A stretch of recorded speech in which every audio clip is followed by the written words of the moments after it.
Hello दोस्तों, आपका हमारे चैनल पर स्वागत है। दोस्तों, आज की कहानी का नाम है अधूरा ज्ञान बर्बादी का कारण बनता है।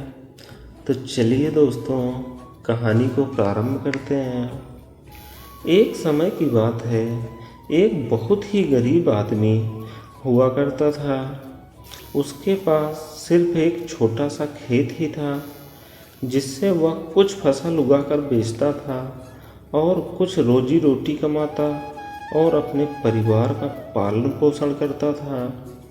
हर साल फसल अच्छी हुआ करती थी, लेकिन एक बार उसकी फसल कीड़ा लगने की वजह से धीरे धीरे बर्बाद हो रही थी। किसान बहुत डर गया कि इस बार अगर उसकी फसल अच्छी नहीं हुई तो वो अपने परिवार का पालन पोषण कैसे करेगा।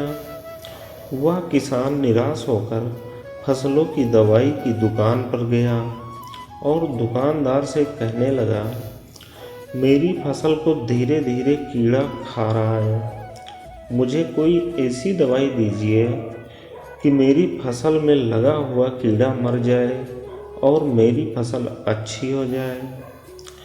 दुकानदार ने जवाब दिया, हमारी दुकान पर ऐसी दवाई तो है, पर आपको अपनी फसल में इस्तेमाल करने से पहले आपको इसमें लिखे हुए निर्देशों का पालन करना होगा।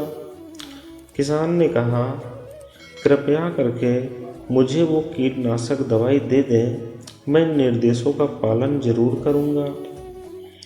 किसान ने कीटनाशक ले लिया और उसमें लिखे हुए निर्देशों को पढ़ा। कुछ निर्देशों का उसने पालन किया, लेकिन उसमें यह भी लिखा हुआ था कि आप इस कीटनाशक का फसल में प्रयोग करने से पहले कृषि विशेषज्ञ की सलाह जरूर ले लें।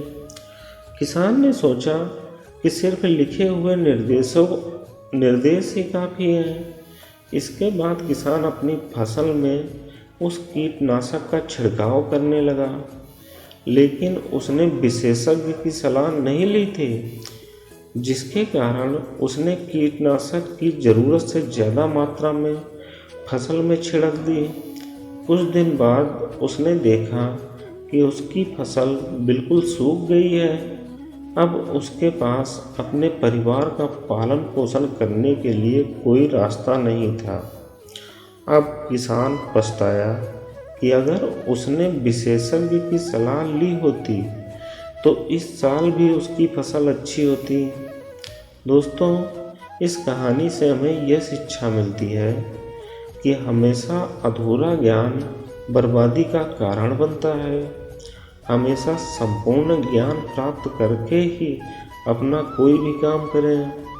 दोस्तों, आपको ये हमारी कहानी कैसी लगी कमेंट करके ज़रूर बताएं। साथ ही साथ चैनल को सब्सक्राइब और लाइक भी करें। चलिए दोस्तों, मिलते हैं नेक्स्ट वीडियो में। तब तक के लिए आपका बहुत बहुत धन्यवाद।